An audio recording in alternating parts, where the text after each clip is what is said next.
Microphoning. Go ahead, Lauren. Let's see, what else have I been really reading about lately, getting interested in? Well, I think that another really great issue that's not being talked about and being underrepresented is the gay marriage legalization issue. Oh, right.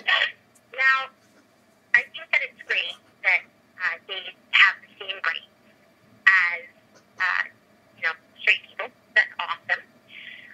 But there's two issues that I see with it. First of all, the issue is that it wasn't ever illegal for gays to get married. There were perversion laws that prevented that from happening, and so they could slap them with a perversion law and, prevent them from getting married.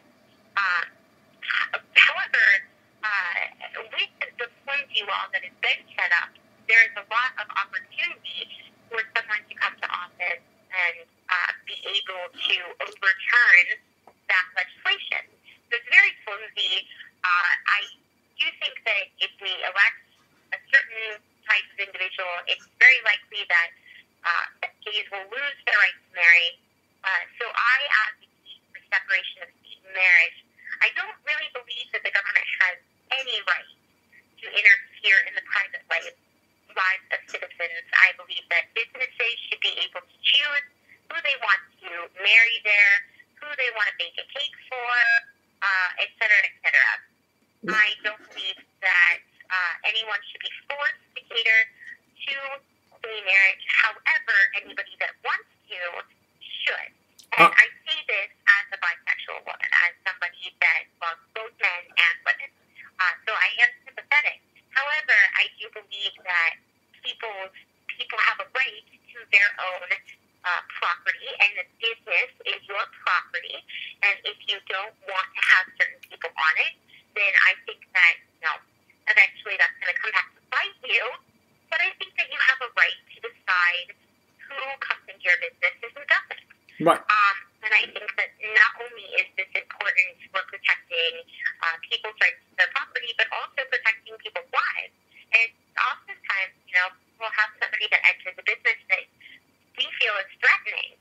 And when a woman is running a business by herself, or even a smaller guy is running a business by themselves, and somebody comes in that seems threatening, to be able to refuse them business when you feel worried and threatened by their presence is an important part of protecting your own life. Right. And so I think it's very important that we protect businesses' rights to terminate customers, and we separate state and marriage and allow people and businesses to make their own decisions, and if any and they can get married in whatever fashion that they choose. However, it would have nothing to do with government.